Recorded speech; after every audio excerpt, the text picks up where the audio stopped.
সম্প্রীতির মহামিলন। কেশপুরে মহরমের তাজিয়াকে ঘিরে মানুষের ঢল। পশ্চিম মেদিনীপুর জেলার কেশপুর ব্লকের বিস্তীর্ণ এলাকা জুড়ে মহরমের পবিত্র দিনটি পালিত হল সাম্প্রদায়িক সম্প্রীতির এক অনন্য নজির সৃষ্টি করে। অঞ্চলের বিভিন্ন প্রান্তে তাজিয়াগুলি নিয়ে আয়োজিত বিশেষ মিলন মেলা এবং পথসভা ছিল এবারের উৎসবের মূল আকর্ষণ। শান্তি ও উৎসবের আবহে মহরম কেশপুর ব্লকের গাছগেড়িয়া, বীরবিরা, পূর্ব পশ্চিম মাজুরহাটি, গাইনপাড়া, ছুতরগেড়া, আমডুবি, উচাহার, গোপীনাথবাটি, চক্রাঘর, আখড়াপোতা এবং আমলদায় এই গ্রামগুলি থেকে মহরমের মিছিল বের করা হয়। প্রতিটি গ্রামের তাজিয়া নিয়ে ভক্ত ও সাধারণ মানুষ রাস্তার বিভিন্ন প্রান্তে পথসভা করেন। এই পথসভাগুলোতে সম্প্রীতির বার্তা ছড়িয়ে দেন স্থানীয়রা। কারবালার ময়দানে মহরমের চূড়ান্ত পর্ব দিনভর নানান আয়োজনের পর ব্লকের সমস্ত তাজিয়া নির্ধারিত কারবালার ময়দানে এসে একত্রিত হয়। তাজিয়াগুলির এই মহামিলন এক অভূতপূর্ব দৃশ্যের অবতারণা করে। সেখানে মহরমের প্রথা অনুযায়ী বিভিন্ন বিচারক তাজিয়াগুলির শৈল্পিক গঠন এবং প্রদর্শনী বিচার করেন। অংশগ্রহণকারী সমস্ত তাজিয়ার মধ্য থেকে শ্রেষ্ঠ 3টি তাজিয়াকে প্রথম, দ্বিতীয় এবং তৃতীয় স্থান প্রদান করা হয়। মানুষের বাঁধ ভাঙা উচ্ছ্বাস এই উৎসবকে কেন্দ্র করে কেশপুরের কারবালার ময়দানে ছিল মানুষের ঢল।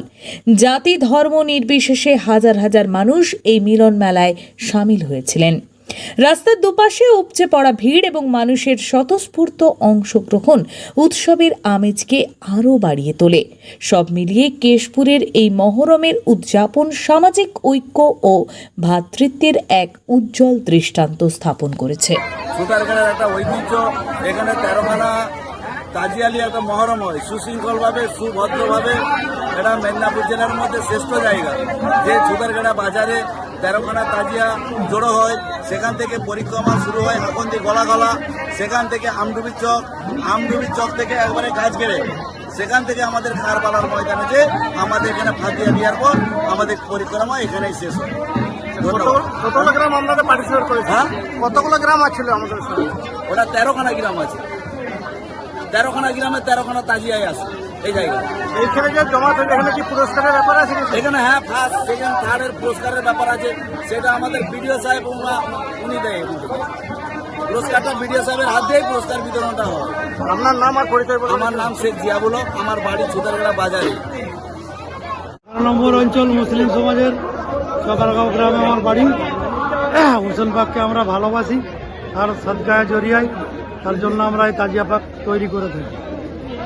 আমাদের এখানে সমাজ ব্যবস্থা খুব ভালো, এত লোকের সমাগম। আমরা নিজেরাই সিস্টেমভাবে এটা পরিচালনা করি। হ্যাঁ, আমাদের নিজস্ব সিস্টেমে আমরা চলি। আমাদের সমাজের এখানে কোনো সমস্যা নাই বা আগামীতেও কোনো দিনও হয়নি, আমরা শুনিনি। এটা আমরা অনেক দিন থেকে করে আসছি। ইমাম হোসেন পাকের আপনাদের প্রশাসন কিরকম সহযোগিতা করেছে? হ্যাঁ, প্রশাসন আমাদেরকে অনেকটাই সহযোগিতা করেছেন। ওনারা আশা করি আগামীতে আরও ভালো করে করবেন। অনেকে অনেক সহযোগিতা করবেন। আপনার নাম আর পরিচয়? আমার নাম বাদশাহ, চক্রাগাঁও বাড়ি। আমরা 11 নম্বর মুসলিম সমাজ কমিটির অন্তর্গত গোপীনাথবাটি গ্রাম থেকে আমরা আগত হয়েছি। আমাদের মেন উদ্দেশ্য হচ্ছে দেশে শান্তির বার্তা বজায় রাখা, যাতে আমাদের মধ্যে একটা সম্প্রীতি বজায় থাকে, ভ্রাতৃত্ববোধ বজায় থাকে। এটা একটা উৎসব। এই উৎসবটা আমাদের শুধু মুসলিমদের নয়, এখানে জাতি ধর্ম বর্ণ নির্বিশেষে আমরা সকলে উপস্থিত হয়েছি। এবং এখানে আপনারাও দেখতে পাচ্ছেন, এখানে 13টা তাজিয়া এসে উপস্থিত হয়েছে। এখানে কিন্তু প্রতিটি তাজিয়াই কিন্তু আমরা যত্ন সহকারে করি। আমাদের মেন উদ্দেশ্য একটাই রয়েছে, উদ্দেশ্যের মূল কারণই হচ্ছে সম্প্রীতির বার্তা সকলের মধ্যে ছড়িয়ে দেয়। আপনার নাম আর পরিচয়? আমার নাম হচ্ছে সাইদুল মল্লিক, গোপীনাথবাটি গ্রামের অন্তর্গত। আমি একজন মুখ্য সাহেব।